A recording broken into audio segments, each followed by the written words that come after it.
We told you Friday about Apple's plan to create a digital newsstand for the iPad, selling subscriptions to newspapers and magazines. For more, we are joined right now by the ultimate media insider, Larry Kramer. He has 20 years experience in the newspaper industry. He also founded CBS Market Watch, which he took public and then sold to Dow Jones. After that, he ran CBS Digital Media. That's where he negotiated to get CBS television programs on the iPad. So, Larry, you have tons of experience. I guess we could go on and on with your resume, but we have to ask you about this Apple agreement or potential agreement with newspaper publishers. Are you surprised, first of all, that 9 months after the iPad, that an agreement has still not been solidified, or is it going fast? No, I'm not. I think it's a difficult. You've got two groups of people with different motivations, both trying to get together. And the newspaper industry has had a hard time agreeing with itself on things, so that's not a surprise. And Apple has had, they've had success.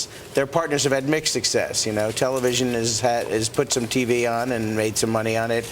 The radio industry, music industry rather, had a really rough time because of stepping into modern times. So let's put Apple, which is difficult and controlling, in one corner, and then the newspaper industry, which is also difficult and also probably defensive at this point, trying to hold on to a business model in the other corner. I mean, how does this all fit together? Well, newspapers have to change their business model, so that's going to have to happen. They've been reluctant to do it, no matter who they're in business. They've got. I mean, people aren't going to be reading as many newspapers because news is time sensitive, and now we can deliver it so much faster in so many different ways. Newspapers have to become news companies, not newspaper companies, and that's a tough transition.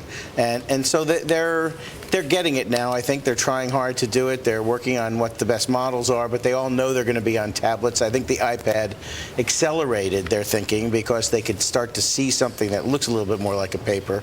But now they have to negotiate with Apple. They're all hoping other platforms come along, that Google's Pad comes along, and that other companies. In other words, so they won't just have to keep dealing with Apple. Well, they're just afraid of how difficult it is to deal with anybody who has a monopoly. And Apple's done a tremendous job because they're very consumer-oriented of giving consumers what they want. And consumers have shown a willingness to pay for it. I mean, thank God the iPod came along, or music would be ripped and stolen forever. I mean, the iPod was so easy to use.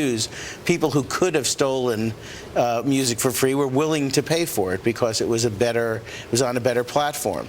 The iPad is such a beautiful platform and is so great for content. People are reading books on it. It's got every element you need.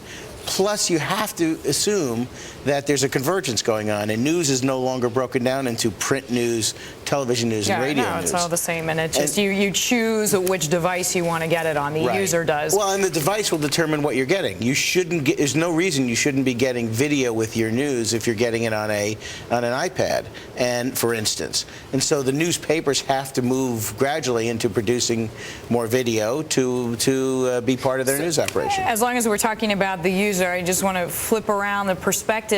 The companies are also fighting about who controls user data, right? I mean, why is this so important to them? Very important. I mean, newspapers are used to knowing everything about their subscribers. In the end, your subscriber is worth a lot more depending on how much you know about him or her. So if you know exactly who your subscribers are, you can target advertising, and those ads you can charge a lot more for a very targeted ad. Apple, they want to know everything about the user habits because they want to sell them more hardware. They want to know exactly how they're using the hardware and what they want on it. But the newspapers, and this was true of television too, are not used to having a lot of people in between them and their customers. Now, television understood it because cable TV delivers TV to a lot of customers and satellite delivers it, and they own those customers.